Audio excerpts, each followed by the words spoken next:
Brotherly Discourse, where you don't have to agree, just join the conversation with me, Oliver, and my brother Simon. Today we'll be talking about masculinity and modern masculinity, but before we really dive into it, I think Oliver's going to tell you a little bit about what we've been doing with the podcast lately. Yeah, so if you guys didn't watch last week's episode, we talked about America First with Jeb Baugh, which go check him out. We can throw his social medias up again real quick, but we've been very active on social media lately, on our YouTube, on our Instagram, Facebook. We might be getting on some new ones here, maybe TikTok here in the future, but we'll see. But yeah, so we've been posting clips on the YouTube. We have videos, shorts, all that stuff, just kind of highlights from each episode. So definitely go check that out. And we might be doing some more short form content on YouTube. But yeah, just to make it easier for all you guys, depending on if you want the long form, short form, and then really short form with the shorts and reels and stuff, we're working on it all for you. So just to make it more easy, more accessible to everyone. So, but yeah, if you don't like listening on Spotify, because we have listeners on Spotify, iHeart, Amazon, YouTube, there's all these different options for you. So I know a lot of people like the video, so maybe YouTube's better, or the video format on YouTube. Whatever works for you guys, it's out there. It'll all be linked in the description on YouTube, and then we also have our link tree on all the different social medias, so you guys should be able to find that pretty easily. But yeah, so now we can kind of get started. If you I was going to add, we might start doing some more shorts talking about, more in the news sorts of things, so it's out right away. Some of these get recorded days before they come out, some the night before, some in advance, so if we want to do more talking about what's going on right at that moment, we might do some more short form content. So yeah, and I guess I didn't even mention, if you guys check out our social medias, last week we did our first Brotherly Discourse on the streets.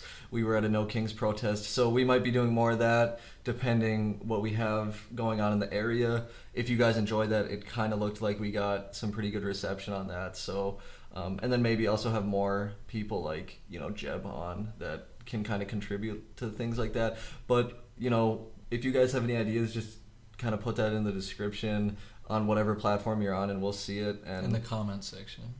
Yeah, in the comment section, my mistake. But so yeah, I don't know if you're kind of ready to go in now to the meat of this episode. Yeah, so we'll just be talking about, modern masculinity, and it kind of becomes a buzzword, recently, also not so recent, in the past handful of years. So, everybody's got a different kind of take on it. So today we'll kind of be talking about it from the cultural perspective, from a religious perspective, what we think it means to be a man, and, all that sort of thing. So yeah. So how do you want to dive into this? Just go right in? Yeah, I'll let you. Yeah, so like you said, masculinity has become a buzzword, and everyone kind of has their own take. What do you think it means to be a man today? And do you think it's changed a lot? Yeah, so, it's going to be completely different than it was for our grandparents, great-grandparents, generations prior, because, beforehand, it wasn't so much both the man and the woman in the workforce, and now it is that way. So, and you see some stay-at-home dads, all that sort of thing. So it has changed. It's not going to be the same it was 60, 80, 100 years ago. But, I think there's still some very foundational things that I don't think should change. So what about you? What do you kind of see it? How do you view it, I guess? Yeah, I think masculinity very recently has been kind of shifting more back towards the traditional, but I think that's because of, I don't know if the movement has a name, but it's kind of like the embrace masculinity type stuff that you see on the internet. So I think it's definitely shifting, but probably since the rise of feminism, that's kind of like feminism has gone up as masculinity has gone down, if that makes sense. And kind of like you said, with more women being in the workforce and stuff, and not that that's inherently bad, but I don't think that they have to be mutually exclusive for both people to feel empowered, if that makes sense. Yeah, and I think with modern media and political and social movements, like you said, I think it's really kind of hurt men in like a way, kind of maybe not openly shaming men, but you hear that toxic masculinity a lot of times, and I think men, young boys just heard that over and over and over again, and maybe now it's reaching that breaking point of where, no, I mean, it's to have masculine attributes is not a toxic thing. Of course, any characteristic can be used in a toxic way, whether it's feminine or masculine. I don't believe masculine isn't, the masculine characteristics are inherently toxic. Yeah, well, and I think when you say that it's kind of got to a breaking point, I think it's important that in anything, you don't want to tell people that they're toxic, that they're racist, that they're fascist. I mean, you see that a lot now, because if you keep pushing it and pushing it and pushing it, they're going to start to think they actually are and embrace those negative concepts, if that makes sense. I mean, you see it in other ways too, like that's kind of why I fear for like the political state of this country. If you keep telling people that they're evil, that they're Nazis, they become that. And that's why you don't want to push those things. You don't want to push all men, or push on all men and young men and boys, that being masculine is toxic and not something that they want, because they're going to push back, and not in a nice way. So I think that we can embrace the natural characteristics of both sexes.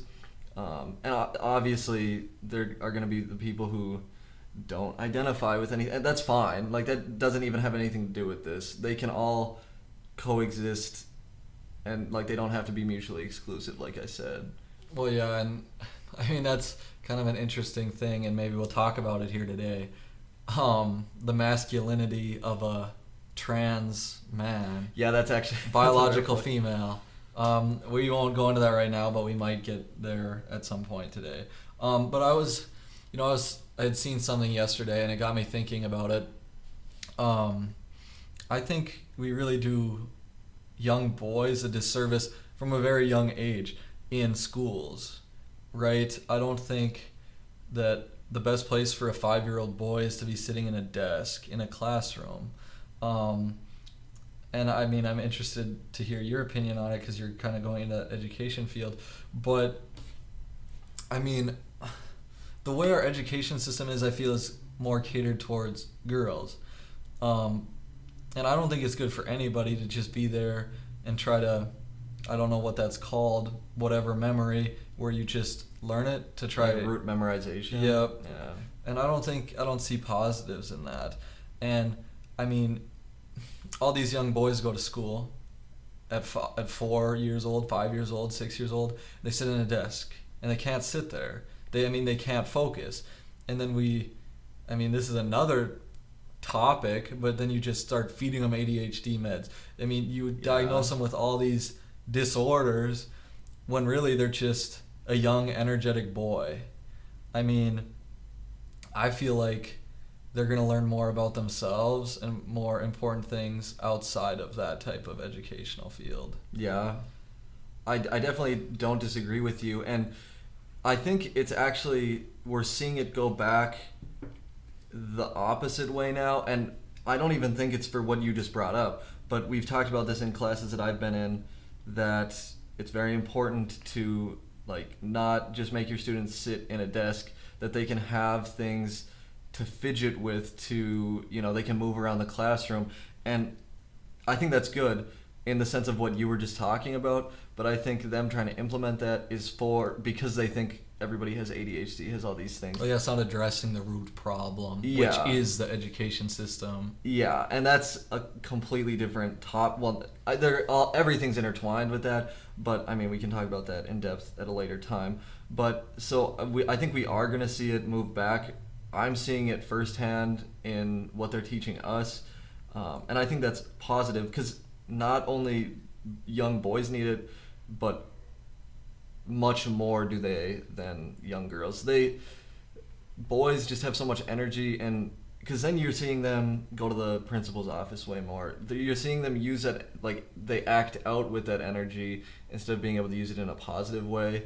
And there's a ton of different ways that you can address that as an educator, as an administrator.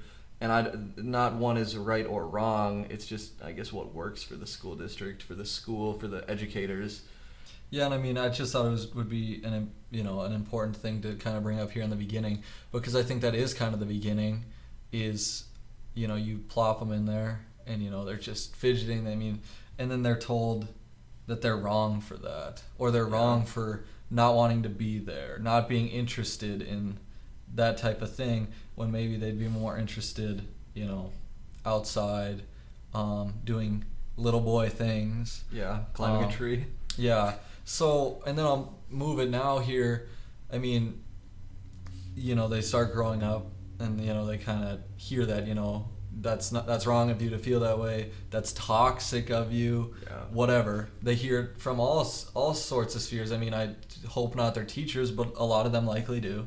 They hear it from the TV. A lot of times, even in programming, the boys are made out to be dumb, or to do stupid things all the time. And guys do stupid things. I've done stupid things. I do stupid things, but it's not a good thing to kind of be showing them, like, kind of this is you, you're dumb. Yeah. And then they end up turning to these figures on social media, whether that's an Andrew Tate or Jordan Peterson, which is probably a little more positive. But I just kind of want to hear what you have to say about how young boys are turning to figures like that, and the positives and or negatives of that. Yeah, I mean, like, you see that now with the alpha culture or the sigma. I think that goes along with it, the sigma culture. It's not inherently bad, but it might take it to the next level that is getting out of hand. But again, like I'm saying, or like I said before, if you keep pushing them to this toxic, like, you're telling them they're toxic, they're going to become toxic. And that's why we, like you said, we need to stop doing that from the youngest ages. But I think it's interesting, and I think we talked about this last week, not this specifically, but how it's kind of like a pendulum in a sense, like a balance. You need to find that balance. But yeah, it's interesting, and I don't agree with Andrew Tate on just about anything. He does say things that are valid, that are fair, but usually it's not. If you look into the context, it's usually not that good. But and like you said, Jordan Peterson, which he's fine on something that's much more philosophy, which isn't bad. But yeah, I think it's interesting, and it's definitely, I don't know. It's a reaction. They're reacting to the culture. It's like a counterculture almost. Yeah, and I mean, it's really getting pushed now towards guys like, don't worry about being with one woman. Sleep with as many people as you want. That's definitely the negative Get side. rich. Don't get married. Don't have kids right now. Like, wait, and just stack cash. Do all this. It's really made into a very monetary thing, and I think, and all of us struggle with that. And there's a verse in 1 Corinthians where it's written, "Be watchful, stand firm in the faith, act like men, be strong, and let all you do be done in love." And that can kind of just help ground you a little bit, but it's really just getting shoved. You see it with a lot of content creators. The get rich, sleep with all the girls you love, or you want. Sorry, it's not love, and we'll maybe talk about that at another time. And it's really led to there's a lot of cultural problems with it, and for the purposes of the show, and for if this is on social media, I'll refer to it as corn. The cornography problem in our society, and it's something that it's really detrimental to young men. Yeah. And it affects so many people. The vast majority, it is the majority. That's also kind of and this kind of gets more into the relational aspect of it, but it's really destroying. I mean, destroying futures for young men. Yeah. It's pulling us away from God. It's pulling us away from the type of man God wants us to be, and it's really pulling us away from the relationships that we could have that glorify God, whether that's a relation, like a romantic relationship, or even just relationships with women in general. Because we talked about those content creators. It's sleep with all these women. You're just objectifying women. I mean, Yeah. and it's not just going to hurt you to do that, but it's going to hurt the women. Well, and I mean, you're already kind of seeing that reaction from women too, with the OnlyFans, with the people like Bonnie Blue sleeping with 1,000 people in 24 hours. Like, that's insane. But so it's not only toxic on the men's side. It has only been pushed on like the toxicness, if that's a word, on the male side. You're also seeing like the bodily autonomy side with the women, saying that it's empowering to use your body for that. Like, it's an issue on both sides. Obviously, we'll keep it more towards the masculine side for the purposes of this episode, but you definitely see it on both sides, and that's not helping either. Because instead of women being like, and I'm sure a lot of women are this, like normal women are this way, but instead of women being like, ew, that's gross, like I don't want a man like that, they're seeing these other women who are making millions. Obviously that's not the majority, but there's a lot of women making millions, tens of millions of dollars a year selling their body online, and women are now seeing that as normal. Men are now seeing that as normal, and it's harming them. It's harming. It's harming everyone involved. It really is. So I think that's really unfortunate, and it's like, if it was just a male thing and women were like, that's gross, whatever, I think it'd be easier to tackle. But it's the entire culture that we live in now. It's very sexualized, but not in like in a real way. It's all fake, lust filled. It's really disgusting, honestly. And we've talked about it on the episode too, and it's really going to harm future marriages. We talked about it on here. I don't remember exactly what the percentage was of if a person has had 5 sexual partners before marriage, or 1 to 5, and then beyond 5, the more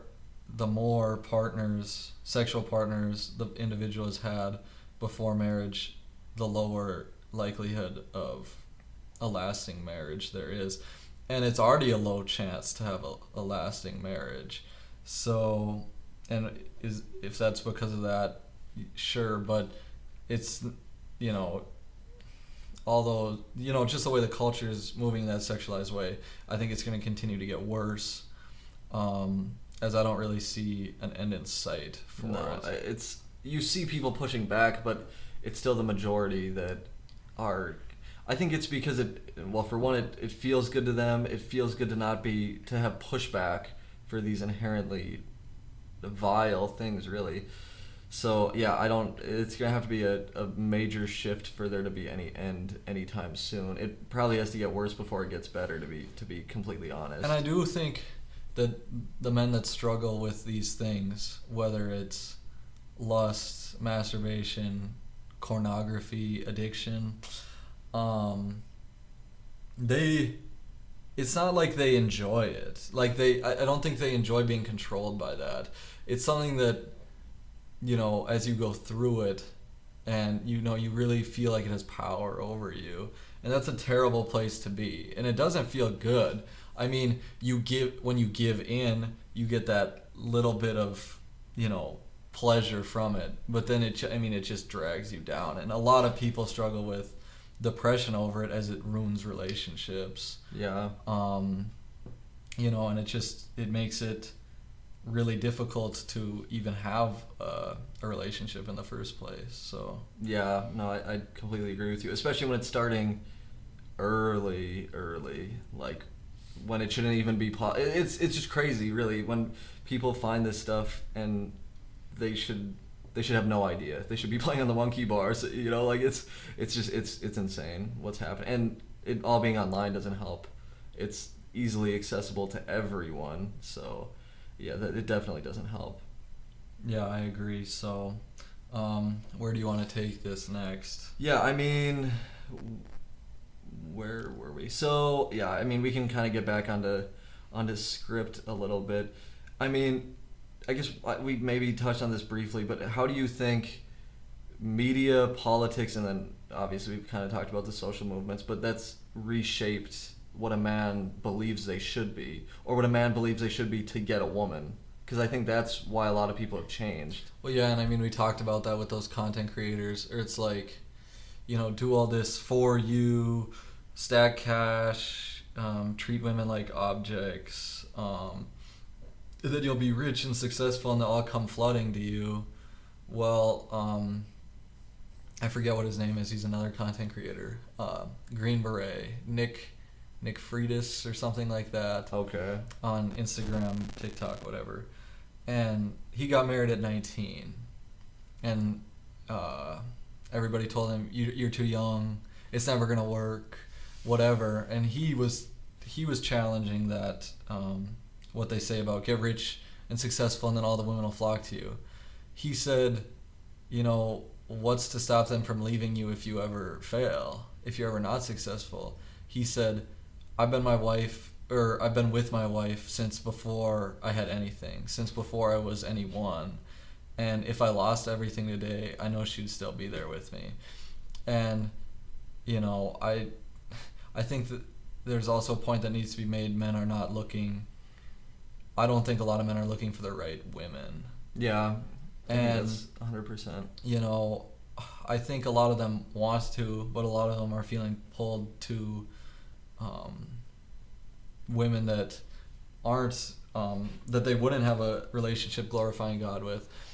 And that's just, basically boils down to seeking pleasure and seeking things like that. And that's what's been pushed by a lot of media. Yeah. What do you, like, other than just what we were talking about with, like, what I kind of considered a counterculture earlier, pushing this, like, get rich, get a ton of money, sleep with a ton of women, more like the mainstream, like, I don't know, like, kind of what, like, the feminists have pushed. Well, I think the mainstream is just that toxic masculinity is an inherent trait of every male, or so every masculine male. So what do you think that pushes men to look like then? Well, I think it pushes a lot of men to not be men. Like I think a lot of people buy into that, and they're like, I'm toxic. I need to not be so masculine, and things like that. I think it makes a lot of feminine men. And then on the other end, it makes a lot of actually toxic men. Yeah. Yeah, I mean, because especially now you see them saying, men should be, and it's not bad for a man to be caring, to be, well, let me bring, I guess I should say nurturing, not well, let's caring. talk about the thing that all of us men have heard, that it's wrong, or it's not good for a man to cry. Yeah.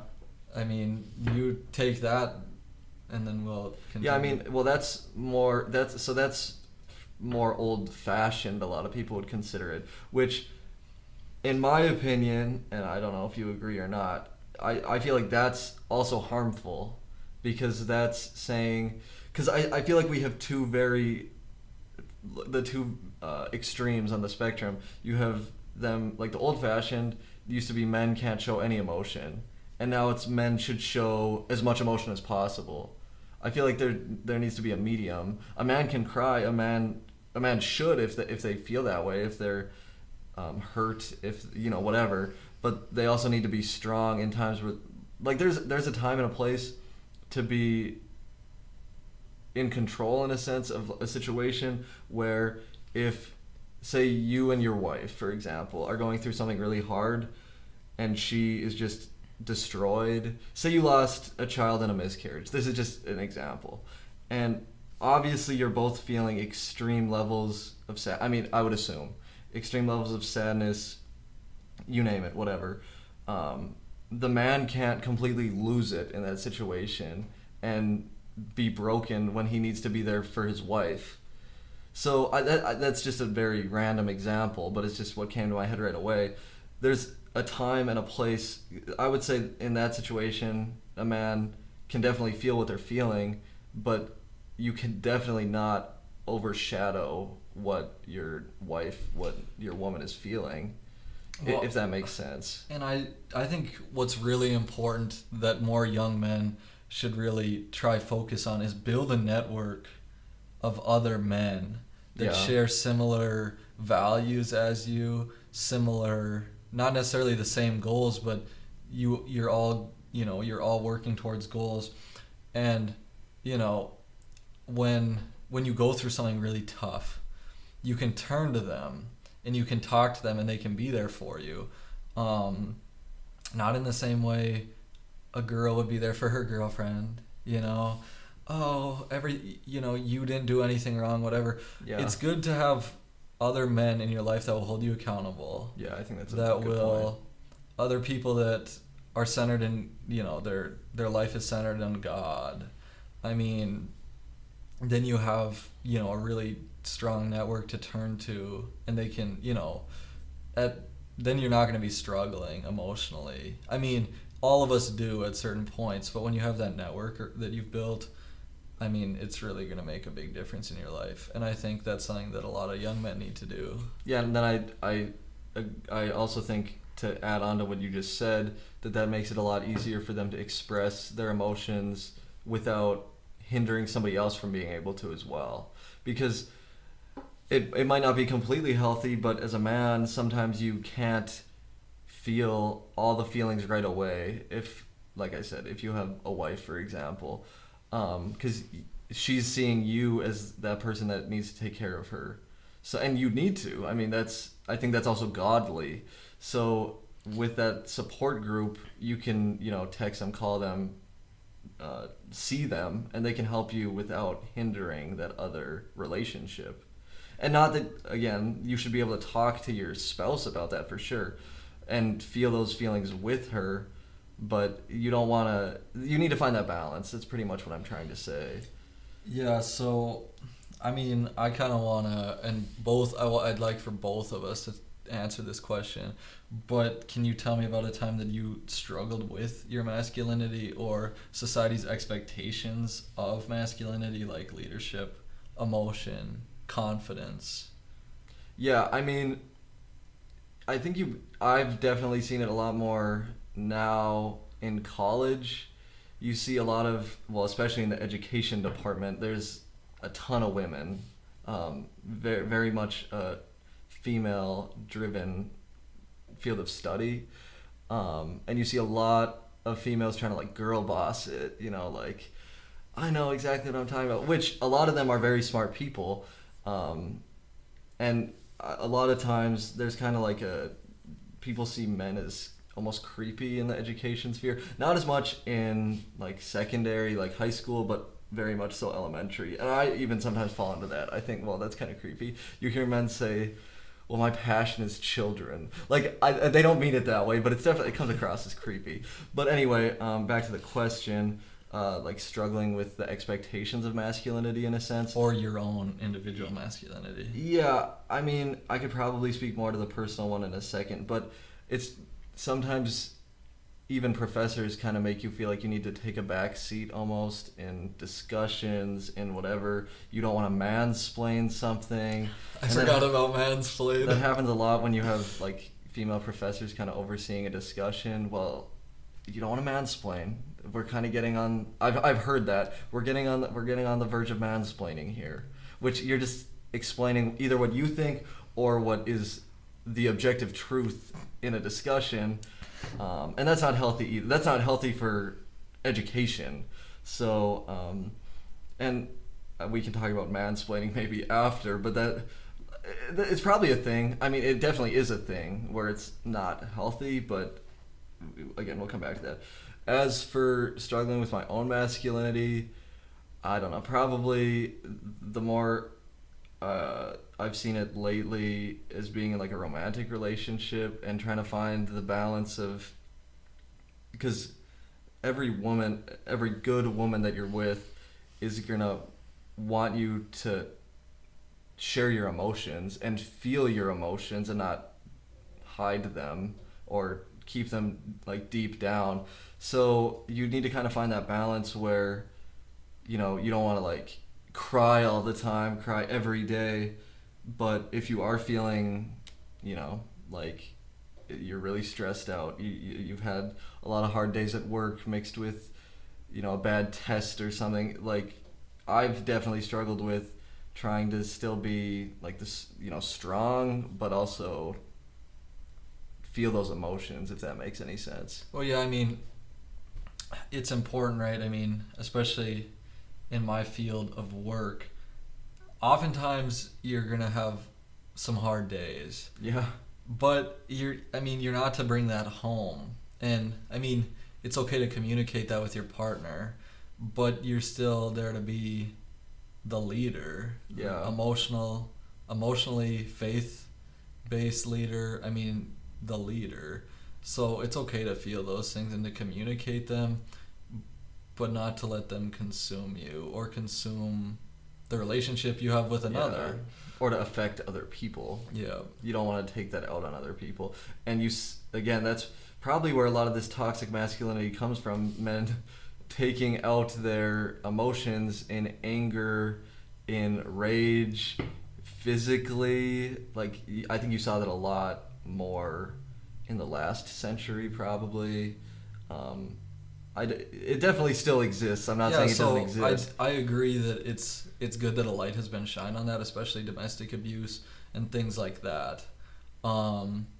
But to continually hold that over the entire sex of males, I completely agree. Like, that doesn't mean your average man is aggressive or can't control himself or whatever. But I guess I'll bring it back to the. I'll just ask myself the question. Yeah, I was just about to ask if you've struggled with that. Yes, I'll take it down more of a personal route. I won't talk about it socially. But I don't think, for the majority of my life, I never struggled with it.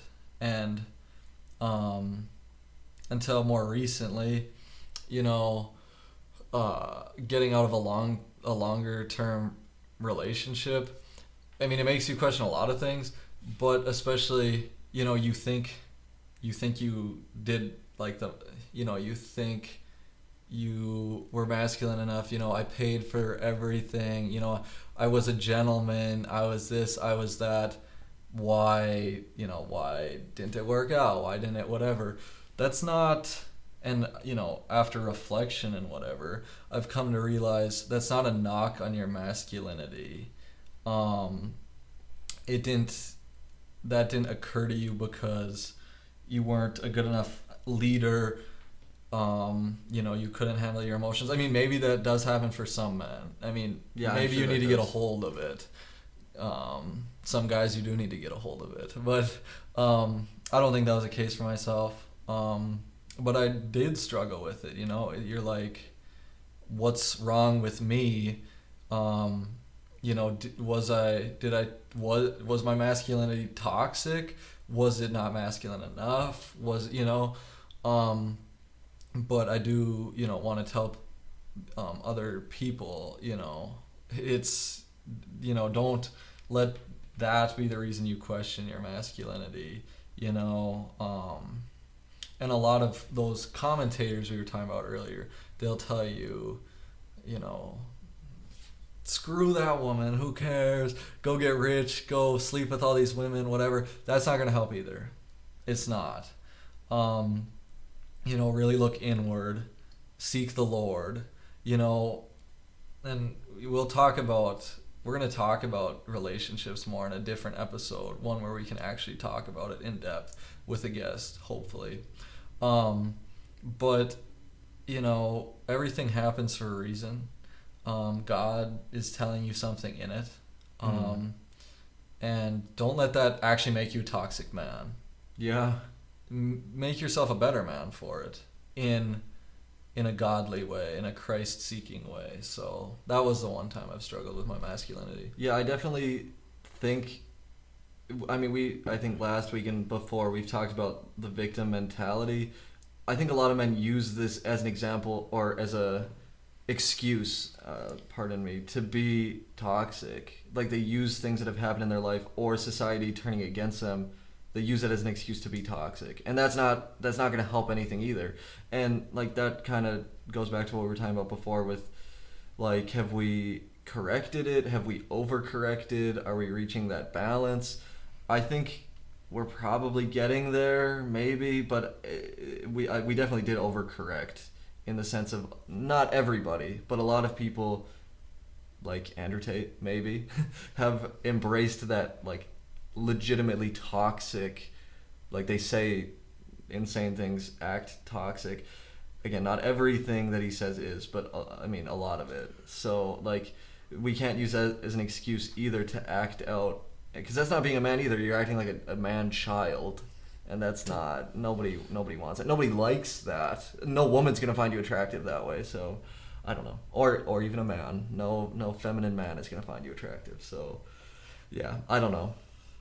Yeah, so where do you want to take it next? Yeah, do you have a question, or you want to talk about something? Yeah, so we kind of talked about this in the school sense, but in your opinion, and maybe you can speak from our family too, even though I don't think it was in any way bad, do you want to discuss kind of how society treats boys versus girls? We already talked about the schools, but what about family structures? Do you think that that's been hindering men too? Yeah, well, I'll ask you, and you're not that you're a parent, but do you think it's okay or important to treat a son differently than a daughter? Yeah, this might sound terrible, but there's context to it. You can't treat them the same. You can't raise them the same. I think it's important to be fair. Yeah, I agree. But to treat a young boy and a young girl the same, it's only going to hurt one of them. Yeah. Whether it's the girl or the boy. I'll let you continue with it. Yeah, so you can't raise or treat a boy and a girl the exact same way unless you want them to turn out the same way. If you want to have either a feminine, probably homosexual son. And I don't even think it's going to be that. Well, it can be. For sure. It could be, but I'm not going to say that's normal. Yeah. But I don't think that's what's going to happen if you treat them the same. I think it's just going to hinder him and hinder his own view of himself. Yeah. You know, he's going to be one that really struggles with his masculinity. I mean, you see that a lot from, and you know, not that it's their fault, but a young boy that grows up in like an all-woman household without a father, or a boy that grows up without a father in general. I think that's going to be something that they really struggle with, is their masculinity. Yeah. So. Yeah, I completely agree. I don't think they're going to just turn out to be gay. Well, no, and I'm not trying to say that it's a possibility, but going back to what you said, it hindering them and hindering the way they see themselves. I think that might be a big reason why a ton of men struggle with their self-image. And again, that probably goes back to the toxic masculinity thing too. They never see themselves as enough, as being what society thinks is okay, is acceptable. And well, what damage do you think society's done? I mean, you see it all the time online. You know, if you're not 6'4" and make 6 figures and drive a brand new car, you're not worth my time. Like, how do you think that's harming men? Well, I mean, they just see that they're not enough. Yeah, that's exactly it. Men see themselves as not being good enough. Well, and then you see that on social media. You see, this is going to sound absolutely terrible, you see whales of a woman say, like a land whale, saying that these men aren't good enough. So then people see that and they're like, well, I'm not good enough for them. What am I good enough for? So then a lot of men are just like, well, I'm just going to die alone, whatever. Or I'm going to go home and watch corn. Exactly, and that's a lot of it too.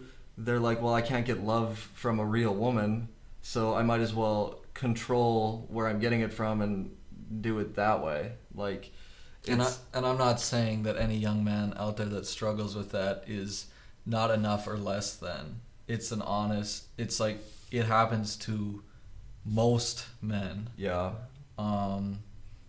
So, you know, Yeah, and like if I can continue what I was saying, men thinking that after hearing, a woman like that saying, well, I need a 6'4" man making six figures. This sounds terrible, but it's true. They don't see themselves as enough for a woman, so then they go to the Andrew Tate and they're like, oh, I don't need a woman, I'm just going to focus on material things.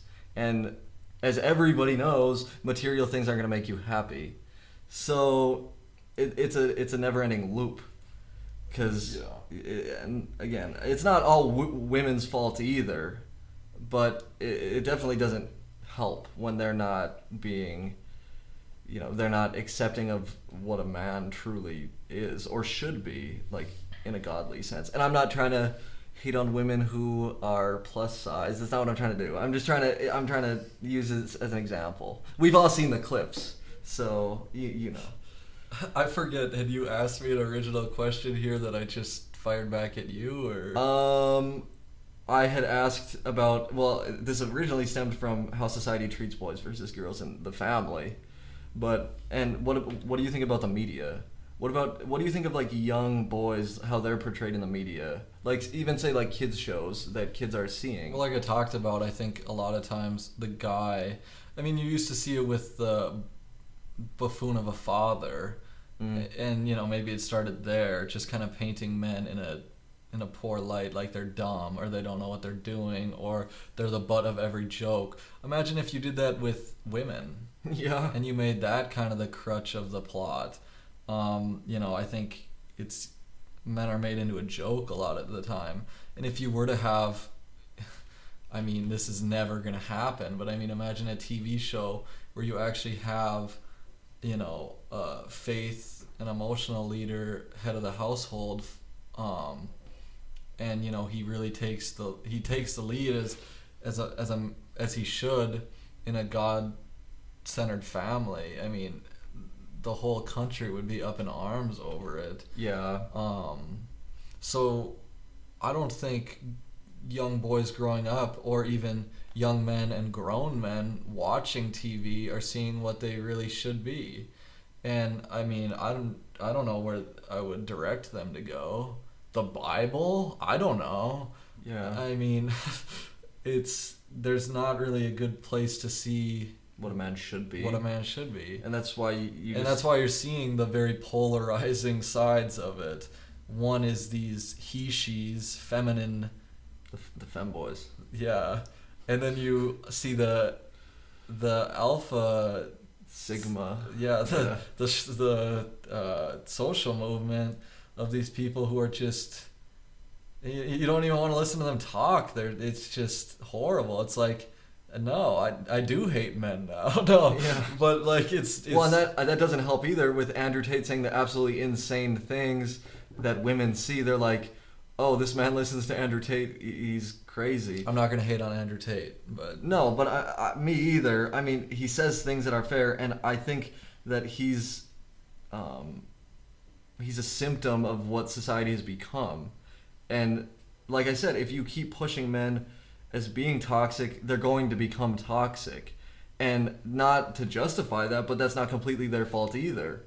So it's just that's just what happens. I mean, yeah, I don't know. And you see it in history too. With when you push the lower class too far, you get revolts. It's the exact same thing, just in a cultural sense.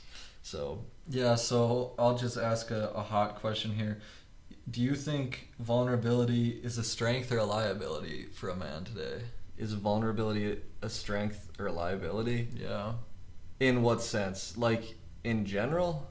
Yeah, in general, relationally, societally. Well, I guess it depends on when they're being vulnerable, like I talked about before. Well, let's just say that they're taught being vulnerable is a good trait, because I think that is being taught now. I don't think that's inherently wrong. I think it's important for a man to know how and when to be vulnerable. Everybody needs to be at some point, but to be all like emotion, like being completely controlled by their emotions and just throwing up vulnerability, just being a victim in a sense, that's not good either. There's a time and a place for everything, and not just for men but also for women too. So I don't think it's inherently bad, but probably in the way that they're teaching it or demonstrating it in the media is not healthy, in my opinion. What would you say? Do you think it's a strength or a weakness? How about just black and white? Is it a strength or a weakness? What would you say? If I can only say one, Yes. a weakness. Okay. See, like I talked about though, it's important, and we're gonna talk about that next here. To have that network of men, and you're not going to them telling them every little thing. And if you are having problems in like a romantic relationship, for example, that's for you and that person to figure out. Yeah. You're not running to tell all your boys, oh hey, she's being a real B today or whatever. That's not what that's for. But I think it's important to be vulnerable with your partner in, without going super extreme. But Yeah. so yeah. But like we're gonna talk about that again. But Proverbs 27:17, as iron sharpens iron, so does one man another. So really to talk about that network or that brotherhood that I feel like we're really losing as men, really get isolated, So I already talked about it a little bit. I want to hear your take on that, brotherhood, but also that I feel like society's losing or men are losing, but also the importance of maybe for young boys to have a mentor and the importance of a good mentor. Yeah, I think that's important. And I know growing up, both you and I had men in the community that I think went to like once a month, like ate with them, whatever, talked with them in a faith-based way. That was so long ago that I can't completely speak on it. But I think it's important, even if you don't have a physical like mentor to go to, you should always look up to somebody in a sense. Not idolize. No, but look definitely up not. to them. Look up to. I mean, like the younger generation, our generation, a lot of people looked up to Charlie Kirk. Whether you think that's good or not, that's your own opinion. But it's important to look up to people for, say, what you're interested in. Say, like, what do you want to maybe do as a career? For you, maybe, like, you knew... I mean, I know this isn't true, but maybe there was somebody in the community that you looked up to. Like, faith-wise, there should be somebody that you can look up to as well. And if you're lucky, they're all rolled into one person, but that is very rare. But it's also important, when it comes to being a mentor, to have a father or a father figure that teaches you these things. And you don't see that a lot anymore. And that's also probably because of the secular society that we live in. But I mean, yeah, it's extremely important, because for when you see what a true man looks like, because you don't see that in media, you don't see that. I mean, you can find that in some books, the Bible specifically. I can't even name any others anymore, at least new ones. But yeah, I mean, it's extremely important because it kind of shows you what a man truly is. So I mean, yeah, and you talked about that with a mentor and whatever, people you can look up to. And I think, I mean, not for everybody, because it's just not gonna happen, but people that you can reach out to about things. You brought up faith-wise. It's important to be able to have somebody you can talk to on a theological perspective, whether you're passionate about something politically, maybe somebody you can talk to on a political aspect, relationally, financially. yeah. That network that we talked about, if you can build that with those people that you can reach out to about things like that, it's not just to reach out to them when you're really in a hard time, but also people you can reach out to for advice, for that brotherhood. So Yeah, and like you had said, it's important to have that brotherhood, to have friends who hold you accountable, being, a good person, a decent person, a decent man. I mean, that's important too, because if you just have yes men in your corner, that doesn't help either, because they're like, oh yeah, that's valid, that's all right. You don't want that either. And it's good, like, you need to be aware of who you are surrounded with, because you don't need guys around you that are like, oh yeah, just go hook up with her, just sleep with a whole bunch of people. That's not going to help you. And you have to make that conscious decision. I need to surround myself with people that I want to be like, or that share the same perspective as me, because we all fumble, we all fail, stumble, sorry, not fumble. We all stumble, we all fail, and you need people there that are, not always going to tell you what's easy, but tell you what's right. So yeah, and that's important in any kind of a relationship. So whether that even be with men or women, but yeah, I don't know. So I'm not sure what we're looking like for time. Yeah, we're about at that 50-minute mark. Okay, because I want to talk about, it's really important that we highlight the mental health issues of men. Yeah, that's very prominent now. I don't know what it is, and maybe you can look it up here, or maybe I'll look it up here, but I'll talk to you about, the number one demographic of people that commit suicide is men. Yeah, and I'm pretty sure that's by a very drastic percentage, I believe. I might be wrong. Yeah, I'm looking it up right now. And I think it's important that that's not, or that we don't gloss over that, because... Yeah, in the United States, 80% of suicides are by men. Wow. I didn't even know it was that high. Yeah, and it stays that way globally. Not necessarily that high, but, it is a very large disparity of suicide rates. And I think a lot of that comes from what we've already talked about today. I'd like to hear what you have to say about how a lot of men are isolated, from, society, not necessarily society, but Yeah, I mean, well, like we've talked about, either you are trying to embrace true masculinity and you're being shunned for being too toxic, or you have gotten to the point where you aren't masculine anymore, or not very, and you struggle with that too, because then people don't see you in the way you want to be seen. So, I mean, I don't think men are reaching that happy medium a lot. Well, and a lot of it boils down, I think, to a lack of purpose. Yeah, I think that and definitely. It's, that's something, kind of bringing it back to what I talked about earlier, that's something I struggled with too. I think I'd really centered, really intertwined my purpose along with the relationship I had. And, when that's kind of what your whole life is centered around, and this could be with anything, whether it's a job, a relationship, anything, if you lose that, you don't know what to do. You feel incomplete. You feel like you've lost everything. And I think that leads to a lot of, suicides or depression or, mental health problems. It didn't affect me that seriously. Suicide, none of that. But, it's something that a guy really struggles with. You really kind of latch onto something like that and you kind of find your purpose in it. So it's important, to number one, find your purpose in Jesus Christ, but then also in many things you do.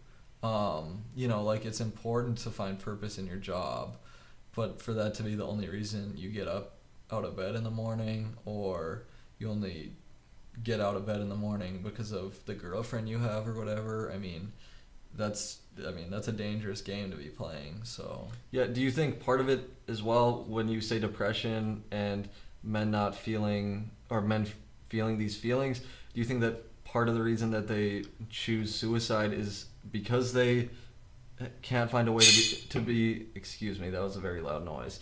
Do you think that's also partially because they can't find people to be vulnerable with?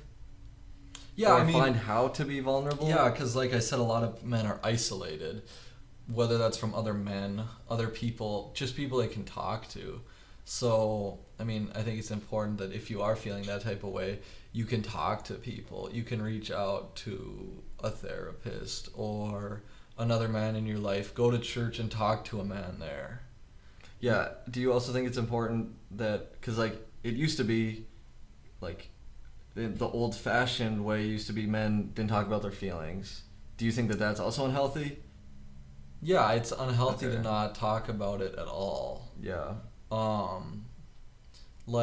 You're not there to project that on your family. You're not there to make it a problem for your family, who you were there to lead. But it is important to be addressed. Well, yeah, I mean, if you don't take care of it properly, you're not going to be able to take care of the people you care about as well. So there's no shame as a man talking to a therapist, talking to somebody who can help you so that you can help those that you need to help. Because you need to get that help so that you can be able to do that. I mean, men go through a lot of things, whether that be, well, like historically, whether that be war, leading countries, leading companies, leading, whatever it be, leading governments, like that takes a toll. And obviously that's not on like you or me, but like historically men haven't found the proper ways to get help, and that doesn't help anybody. Well, there's a stigma around it for men. Like you were talking about, it's kind of been talked about a lot, like men don't show your feelings or this or that or whatever, don't cry, all the traditional things.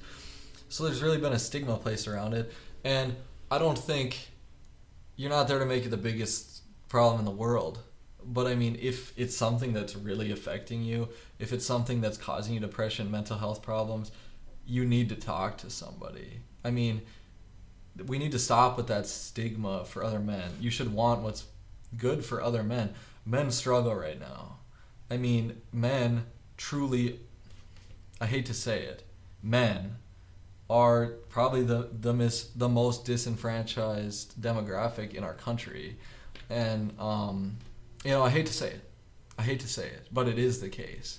Because, there's going to be a lot of people that disagree with you on that. A lot of times, I don't even see it in the government.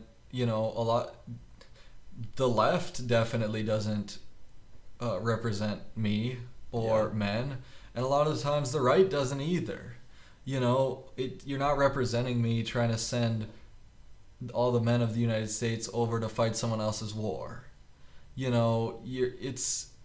All that sort of thing. I mean, and a lot of guys in fields like construction or whatever, really kind of propping up the infrastructure of our country, a lot of them are disenfranchised. A lot of them are struggling. Men that served for the country, veterans, homeless veterans that can't eat. I mean, they're disenfranchised, and they didn't get to decide if they got to fight in that war or whatever. I really do think they're disenfranchised. But I don't think that should stop you. Yeah, no, I completely agree. You're not a victim. You're a man, you're strong, you can be a leader, you can be confident, and you can go out there and make something for yourself. So yeah, I completely agree. Like you said, you're not a victim. No matter if you're a man, a woman, black, white, brown, green, or yellow, you're not. You can do anything you want to do. That's the joy, and I know a lot of people don't believe that right now, but that's the joy of the United States. If you work hard enough, I know it's hard to believe that with the economy right now, but if you work hard enough, you really can do anything, and it might take a little bit of luck too. But no matter what, you can accomplish what you want to accomplish. Whether that be, like easier stuff or harder stuff too. I mean, it takes work, but no matter what, you don't have to be a victim. So, and I think it's important that men today don't buy into that victim mentality that the mainstream is pushing on us as toxic. So, yeah, I would agree. And here, before we wrap it up, I'd like to talk about healthy masculinity, and I mean, we've been talking about it the whole time. What is healthy masculinity? And there's a lot of things. We talked about the mentorship, networking with other men, like-minded men that will be out there for you. Those men that will hold you accountable. Oftentimes, we talked about it a lot, so I'll bring it up again. Lust, masturbation, a pornography addiction. I have to say that for when it's going up on social media. But yeah, just, when you're there, in your room, whatever, you have the picture in your mind. you need somebody that's going to hold you accountable. Yeah. You know, it's going to eat you up inside. You know, it's happened for a lot of us, man. You know, it's something that you hate and hate but keep turning to. And why? I don't know. But you need men in your life that'll hold you accountable, and you need that network. You know, also, we talked a lot about how the commentators are pushing, you know, status. You're going to... You aren't a real man unless, like, why are you only making $40,000 a year? You know, you're not a real man. No, so I don't think men need to be seeking status. You know, it's important to pursue finding a purpose over pursue status, I think. Yeah, I mean, what do you have to say? Yeah, I mean, I pretty much agree with everything you said. Yeah. So, you know, and, you know, taking down that stigma of reaching out for help if you need help. Yeah. But also, you know, you are there to be a leader for your family, for your community, for whatever. You know, we have the verse here, Ephesians 5:25. Husbands, love your wives just as Christ loved the church and gave himself up for her. That's how husbands are to love their wives. I mean, plain and simple. So, you know, you have to balance that. It's just how life is for men. You have to balance it all. And it's not easy. I don't have to balance a whole lot of things. I'm a single dude that lives alone. Yeah. But, you know, we all still struggle. And it's important that we're there for each other. Yeah, and I mean, going back to that verse too, not even just with marriages, but with men and women in general, with how it is today, it's very important that no matter how much women disparage you, say you're toxic, whatever, you still need to treat them like a man should treat a woman, with respect. You should be a gentleman. Otherwise, they're not going to want to treat you any differently. So I think that's important too, because if we treat each other better, that's like the first step. So I believe that anyway, and that's also just common human decency. So yeah, well, you know, masculinity. So if you haven't picked it up from this conversation, I don't believe masculinity is toxic, and it's not soft. Really, you know, we have it here. It's about strength under control, love with conviction, and purpose rooted in truth. And where are you going to find truth? What is truth? Truth isn't a subjective truth. Truth is Jesus Christ. the heavenly truth. 100%. Yeah, I completely agree with you, and I think this is a very important conversation that we need to have in today's society. We don't want to alienate men from being who they're supposed to be. I completely agree. And, you know, I think a big takeaway here is if we want better men, I mean, we've talked about it a lot. There needs to be a clear purpose and, you know, a deeper brotherhood, that deeper network, mentorship, community for men. So yeah, I completely agree with you, and I think that's probably a good place to kind of end here. So I hope you guys enjoyed this episode. We're working on a guest for next week's episode. We've kind of had that lined up. We're just trying to figure out timing wise, and that should be a pretty good one when we get it out. And again, we're trying to figure out some other ones for the future. If any of you listening have a podcast, have something important, if in a sense, to talk about, feel free to reach out on our social medias. We've already had people reach out to us. But yeah, I mean, we'd love to have you on, even if it has to be a distance, like not in person, like we prefer. But we just want to have these conversations, and I think that's really important. So, yeah, go ahead. No, I was just gonna end it. Oh, well, I'll say one final thing. Yeah, so I hope you guys enjoyed this episode. There might be kind of some cuts in there. We were having some difficulties, but anyway, yeah. Thank you, guys. Yeah, thanks for listening. For the men, stay strong, stay grounded, and God bless. We'll catch you next time. Thank you, guys.